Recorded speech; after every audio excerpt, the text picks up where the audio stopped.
Welcome to Reconsider. I'm Bill Hartman. This is the podcast to challenge you to ask better questions, to look beyond traditional models of thinking and arrive at better health and fitness solutions.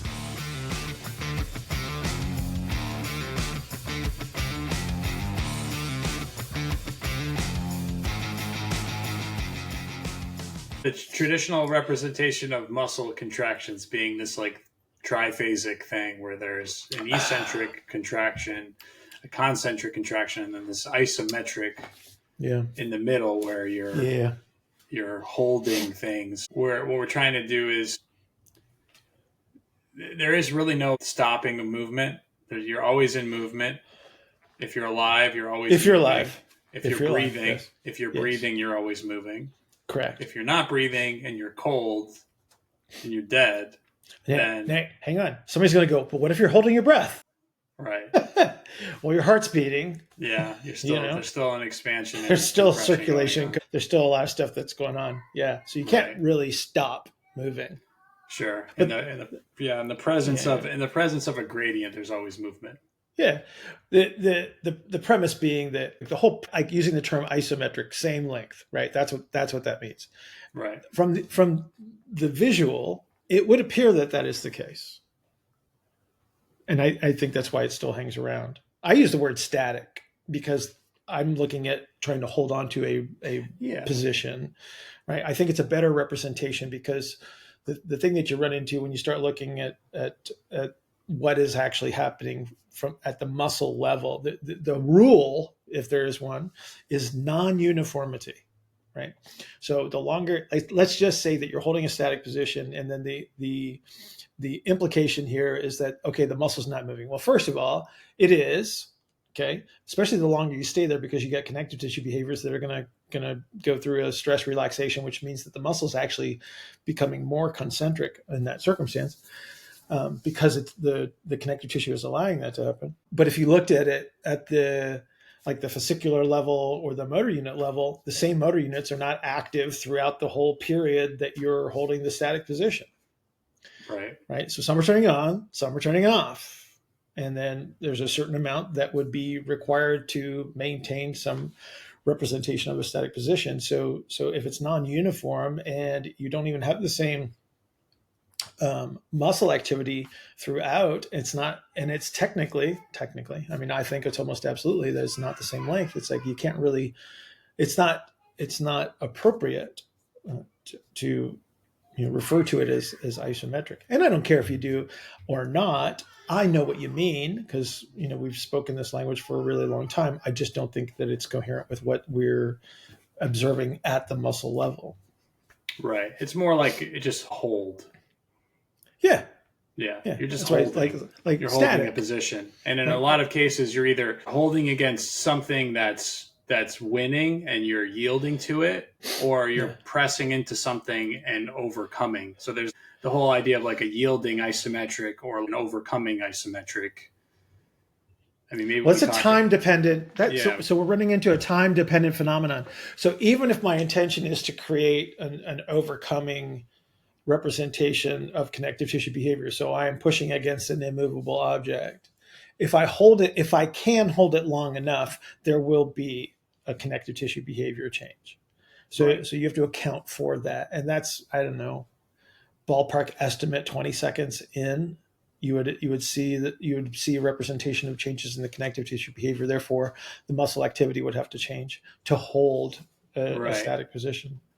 Yeah, and then also considering that, like, when you're at the bottom of, when you're at the end or the turnaround or transition point of any movement and you pause, there's still stretch shortening may potentially last. The stretch shortening cycle may potentially last for like 10 seconds. So you can come back from it. Okay. So I believe it was Greg Wilson out of Australia that did the measurement on a bench press. On average, I believe it was 4 seconds was the short. Thought Louis, but see, I don't think. Yeah. No, I'm with you. I don't think it's like a standard. I don't think it'd be a standard number. I think there's going to be multifactorial influences associated with it. Like, okay, well, how fast did you go into it? How much load is there? Right. So, you have other rate dependent phenomenon that are going to influence what what is represented in the outcome, right? It's like, how much energy are you storing? How much energy are you releasing under those circumstances?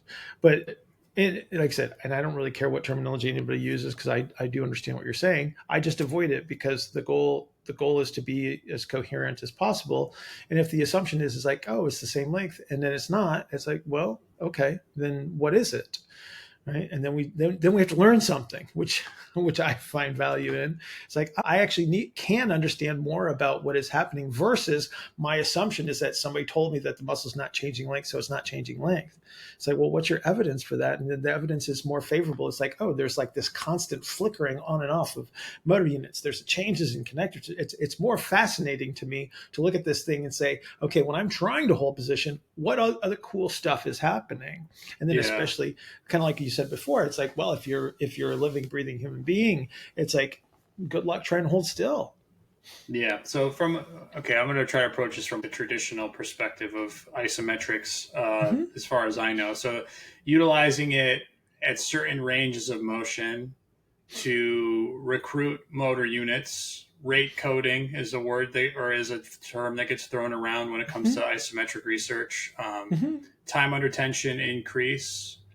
What are the other things? But that's not a useful measurement at all. Sure. I'm just talking about the things that are typically mentioned as the benefits of isometric training. Then there's the whole potential carryover of training at different joint positions, and then having there be some carryover in strength. I'm making air quotes here for anyone listening.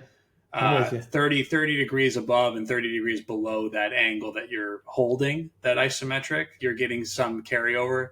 That's what they're saying is happening. I think you're expanding. I think you're giving them way too much credit, but okay. Yeah. Well, I'm trying to mention the things that have been No, I'm with you. In the past. Yeah. I'm trying to think of it's like a the plus, other. Yeah, the plus or minus is always interesting. Yeah, and there's like the other perspective of, well, thinking about it from an athletic perspective, of going into the cut and coming out of the cut, having that transition point from eccentric to concentric. Other people traditionally thinking that point is isometric, completely isometric, where everything is the same, and then and it's not that. More about thinking about that from like a perspective of compression and internal rotation and stopping forward motion, but that's still not isometric. That's just like orthogonal, right? Well, yeah, it's like you're approaching a point where there will be no movement, which happens in a split second. But holding a position, implying that if I hold this position and then I approach this position dynamically and come out of that same position dynamically, it's the same as sitting there and holding it, and therefore will benefit from it. That's hogwash. That's hogwash. Let's expand on that, why that is indeed hogwash, washing of pigs. Because the muscle orientation is not the same. The connective tissue behavior is not the same. Right. Because again, you have rate dependent phenomenon that are associated with connective tissue behaviors. You have the accumulation, and so you literally need a collision to get the reproduction of the dynamic. And holding the static position is not representative of the same mechanics. It's like the way that the energy is transferred is not the same. The way that the connective tissue behavior behaves is not the same, not even remotely, right? It's different. So again, if you're hoping, like, let's just say that you're working on a 5-10-5 and your cut out of your right foot is just sucky, right? And so you go, okay, I'm going to assume a position that approximates this right foot cut, and I'm just going to practice holding this position, right? I gradually over time will increase the magnitude of load in that circumstance, and therefore I have demonstrated some measure of progress in my ability to hold this under resistance. But you don't address the connective tissue behavior, right? Now, if you want to tell me that you got a shape that you're trying to work on, and you can understand that the amount of time that you would spend in that position would be limited purposefully, so you wouldn't get some of the shape-changing phenomenon that would be associated with a prolonged hold. It's like, we can have that conversation, but but to look at it as being the same, it can't be the same. There might be elements of it that would be useful. Okay, I'm cool with that, but don't think that it's the same, because it's not, because there's too much stuff that's happening before, there's too much stuff that's happening after, and then there might be like a couple of elements that would be useful in that circumstance. So let's talk specifically about that transition from into the cut to out of the cut, that point at which like there is that instant where I get that collision and that connective tissue behavior. What is happening there versus the hold? Like someone doing like someone holding at the bottom of a goblet squat to try to work on the transition from into and out of the cut versus someone like versus what's actually happening when they cut. Well, okay, so if you were to statically hold any position that would have any tension on connective tissue behavior, and again, you hold it long enough, you're going to see this expression of stress relaxation. Yeah. Right. So the connective tissue is telescoping itself, right, into a longer position. So if that connective tissue is actually attached to a muscle, that would imply that if I'm holding this static position, then that muscle is shortening, and then there would be a rate that would be associated with that connective tissue behavior. Like how fast is it happening? Right. And then there would be an element of stiffness that would be associated with that connective tissue behavior as well. So how much energy it is capable of storing, or is it dissipating energy under that circumstance? And in the prolonged hold, energy is like you would lose energy most likely as heat in that circumstance. Yeah. And again, it doesn't make it not useful at all. It just means that what we're trying to do is relate it to something a little bit more specific. So as I enter a cut, if I could hit the exact same position, the rate at which I enter that position, the connective tissue behavior is different. It's actually stiffer. It will not yield in the same way that I would see a prolonged hold behave. Right. So the energy storage actually could be significantly greater, because as I do that at a higher rate, the stiffness of that connective tissue is actually greater. Right. And if I can deform it, I can store a lot more energy in that. And then we think about like, okay, if I'm going to come out of this cut, it's like there's the storage and release phenomenon that is not expressed in the static hold, where the energy would be dissipated. I'm actually storing this and releasing it to a greater degree. There's still going to be some that's going to be released as heat, but from an application standpoint, it's like there is a greater energy return in that circumstance because of the rate dependent change in the connective tissues. But from a muscle activity standpoint, I still have a high degree of concentric orientation.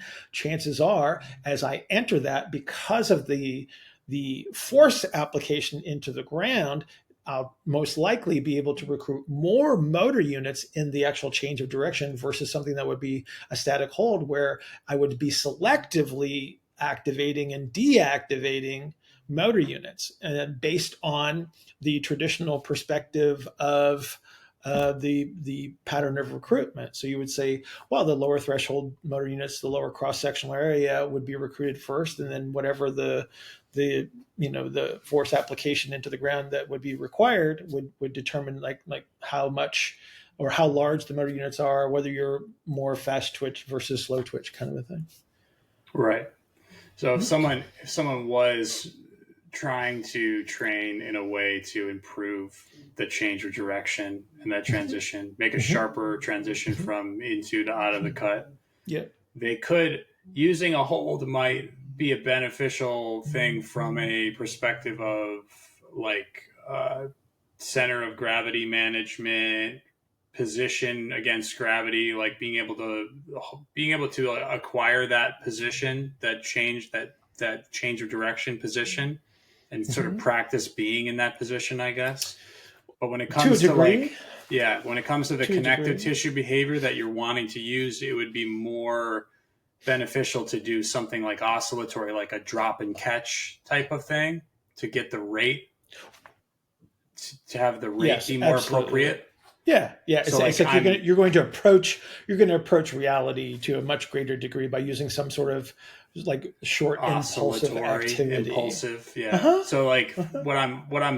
what I'm comparing here would be someone holding the bottom of it. So if I put a bar into a rack and I get into a low split stance position and I just push up into the bar, it's an Mm-hmm. immovable object, and I'm just pushing as hard as I can in that split position Mm-hmm. and thinking that's going to translate to my change of direction because I'm approaching certain angles that are biomechanically similar, whatever we want to talk about when it comes to dynamic correspondence to the activity. But what would be more beneficial would be to get into like a higher split stance, drop into that lower split stance position and catch and hit the brakes and then come out of it, because that's going to be more similar to the muscular and connective tissue action of actually changing direction versus me pressing into an immovable object.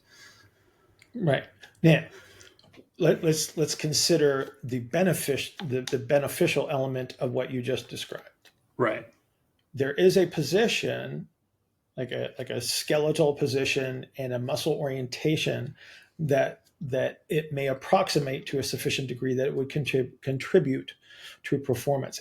We just can't equate that behavior to the thing, right? Yeah. There is an element of it that could be useful. So, for instance, it's like if you have trouble acquiring the position itself, then it could potentially be useful. Right now, the concern that you have is how did you acquire said position? Because we may not actually know that. Right? Yeah. And You might be creating like a compensatory shape absolutely. change to allow you to approximate whatever that might be. So narrow ISA versus wide ISA, who's going to be better at the point of change of direction? Well, your wide ISAs are going to be better by far as a natural phenomenon of Yeah. structure. Right, like that's their structure is ideal for that. Doesn't mean that you can't be fast in change of direction, as a narrow. It just means like the way that you're going to do it is probably going to require some higher form of compensatory activity to produce the downforce. That's all. Yeah. And also, like, still staying on that topic of shape change and the shape that you need to acquire to change direction. When you're just coaching someone in change of direction or you're practicing change of direction, it happens so fast that if you aren't technically proficient in the movement or coaching of that movement, you might not see what's happening. But if I put you under a bar that's immovable for 5 seconds, I have 5 seconds to watch how you're pushing into the ground, how you're organizing your upper body, what position your lower leg is in, what position your upper body is in. So I can coach you to get into that transition position and shape maybe a little bit better. So it's not necessarily the isometric that is contributing to your improvement in the technique of the change of direction, but it's probably that, like, I caught that you were pushing to the outside of your foot and I had you push to the inside of your foot with the bar there, and I brought your weight back to your heel a little bit because you were too far into your toes or something like that, or too much of a side bend or whatever it might be. And that change of position and pressure management was what allowed me to have a better result in my cutting drill. And that's not exactly what's happening. I'm just giving an example of what you would call like a counterfactual reason for something working. Right. So you mentioned something about like wides and narrows. And I think maybe like when let's talk about statics and holding positions. Now that we've talked about the traditional perspective, we've talked about what we're asking everyone to reconsider, and now we're going to talk about from the UHPC model perspective. How would I utilize, or how do you utilize statics for like wides or narrows in different? We'll give some examples, I guess. So the reason that you would use like a static position of any kind Yeah. is it's kind of like what I was saying before. It's like you're trying to promote a physical shape that allows either an access to space or an application of force in a specific manner. So there's an ER and an IR superimposed throughout all of our movement, assuming that we're in contact in this case with the ground. Right. So we have a space that ER provides, and then we have a downforce that IR provides. And so if I need to teach somebody how to access a space and then apply a force into the ground, it behooves me to do it in a very slow and controlled manner so that they have a representation for which to compare. Like they have to learn, what sensation am I chasing? What does this feel like? Do I even have the capacity to do so?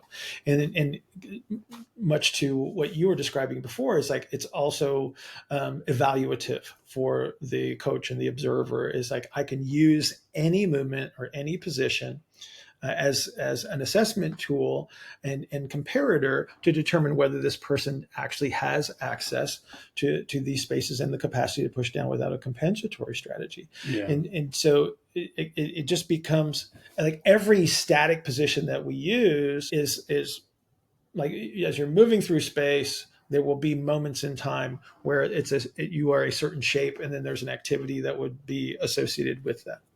Right. And so all I'm trying to do is approximate that shape. Like for me, that's the benefit of anything that you're doing statically, is like, can I approach the appropriate shape? Right. It's not about holding it for any particular length of time other than to learn the muscle orientation and general position. Then I want everything to be dynamic. Like in a perfect world, I wouldn't want to use static activities because, again, we don't really behave that way. Right. Yeah. But from a learning tool, right, to give you opportunities to make a change and a comparison, because it helps you visually as the coach. It helps them internally. If you read anything, was it Wolf, the internal external cue Yeah, person? Gabriel Wolf. Yeah, the cueing stuff. Yeah, it's like, so you want the athlete, the client, whomever, to develop this internal vocabulary of oh, this is what it's supposed to feel like as I move through space, so they can start to compare themselves, just like learning any new skill. It gives them an opportunity Yeah. to make self adjustments once they understand what it is that they're supposed to be doing. Right. So yeah, if I'm trying to give someone better control, like relative joint control of their knee, and I want them to, make sure they're capturing foot contacts, they're feeling like VM working, they're feeling their anterior tib working as they pull themselves out over their foot. If I can utilize a hold, that gives them time and it gives me time to see what's happening over the course of 3 to 5 seconds multiple times, and then I can see what happens when they fatigue as well. Like, what are their tendencies when they fatigue? Like, how do they shift their center of gravity then? But yeah, like I wanted to try to give like some more specific examples. So I know that we've utilized like a wall push, or like a push down into like in a half kneeling position, pushing into a wall, or like in a half kneeling position, like pushing down into a yoga block or something that's on your side. Like, I think that would be like an example of a static that you could use. Right. Maybe get into why you would do something like that. Okay, so this goes back to shape and muscle orientation. Right. To give you a for instance, so if you're in half kneeling, you're going to approximate 90-degree angles, which would be a very orthogonal relationship, which demands a strong representation of internal rotation. So as there's a like an exhalation based shape of the pelvis that would be biased towards IR. There would be hip positions that would be biased towards IR. So anytime you approximate a 0 and a 90-degree angle, you're going to be more strongly representing internal rotation demand. And so, like a half kneeling position, and if you're trying to learn how to manage the muscle orientations of the pressure that would be associated with this, so it's an exhalation-based strategy. So you have an outlet that's trying to stop. You have a thoracic diaphragm position that is actually inhaled, pushing against a closed glottis in many circumstances. And so if you want to teach somebody to not over exhale, we were talking about this before we came on. It's like this is actually a really good exercise for that, because the amount of pressure that needs to be created, if you over exhale, you can no longer produce force through the extremity. It's like it actually reduces it. And so you can actually feel when you exhale too hard. So anytime you push into the ground, where you're superimposing the IR or you're pushing through the extremity, like I said, it's a dead giveaway for when you're not maintaining the muscle orientation that you would utilize to produce force in that position. Right. So very handy. Yeah. Right. And you can vary where you're putting force down. So like if I'm in a half kneeling position and I'm pushing down on the inside against the yoga block, that would be more of like an into the cut.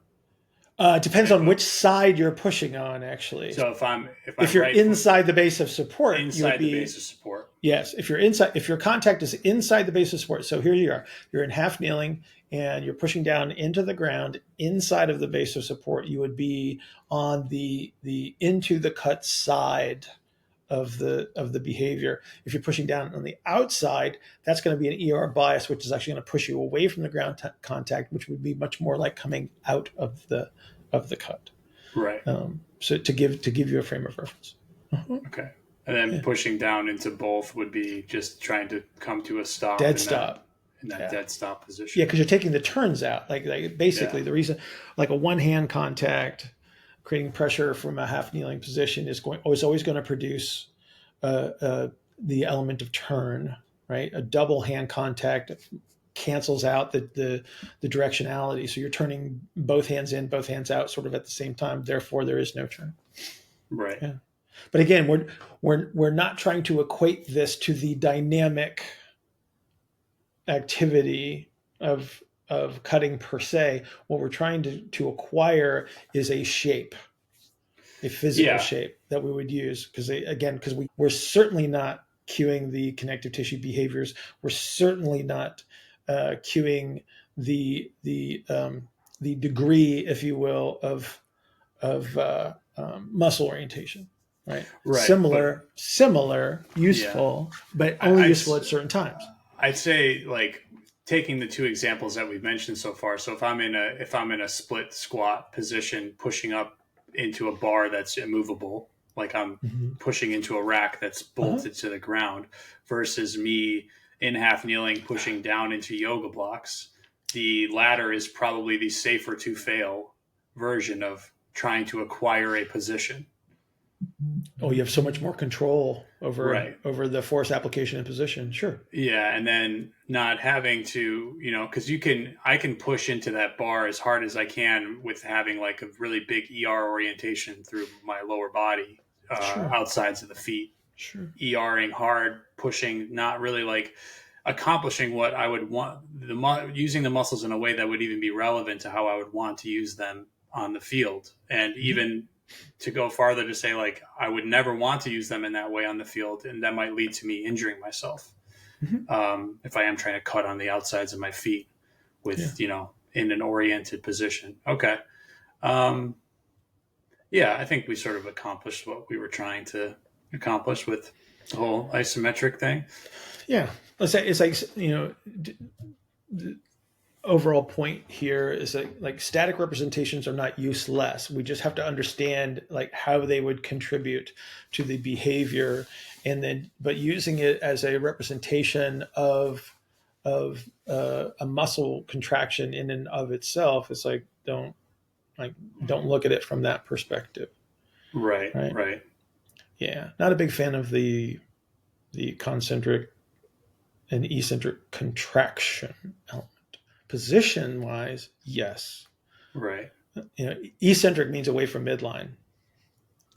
Yeah. Right? Eccentric contraction means to shorten. Well, isn't the actual the terminology is actually isometric, isometric, myometric, and eccentric, or what are the three metrics? It's isometric, myometric, and I can't remember. I don't know. There's oxytonic, which would be a dynamic representation of muscle activity. You have the isotonic, which is same Yeah. tone, which again, that doesn't make sense to me. Right. Because Isokinetic, isotonic. Yeah. isokinetic is just, it's a fixed velocity, right? But again, it's like that's the external representation. It doesn't measure the internal behavior, Right. right? Which could be different. So, Did we talk about well, this is Halloween. We're doing this on Halloween. So oh, did we okay. talk about candy? Have we talked about candy yet? Like favorite Halloween candy. Yeah. What's Somebody your brought that favorite? up recently. Was that on like a? I Was can't that? remember. It's just That might have been office hours. That might have been office hours on the network. Oh yeah, maybe It that's might have what it been. was. We can blame Dale. Dale's listening to this right now, so we could Yeah. blame Dale for that. Yeah. So I Yeah. want to know what, as a kid, your favorite. Not now. I don't want to know about now. Candy now is whatever. But like Uh-huh. growing up, like what was your favorite Halloween candy or treat as a kid? Anything with sugar in it when I was a kid, except for Candy corn. that's like a one in time thing. Have always been like one of the greatest inventions. I mean, like yeah, went to the moon in 1969. That was pretty impressive, but it is Yeah. still it is beyond me how that little perfect candy can be constructed the way it is. And then who's the guy with the little stencil that writes on every single piece of that candy? It's an amazing phenomenon. Well, I would always try to hit the houses that gave out money. Ha! There was always We like went some rich people in the neighborhood that would just give back out in the like, olden days, before the kids that are listening to this were born. People actually used to give full size candy bars. yeah. Not these little fun, like there's no such thing as a fun size candy bar. The fun size is the full size. Yeah, that's the trick. Like, yeah, give me a full size 2 Wrights Twix bar. Like that would be like the best. That'd be the best one.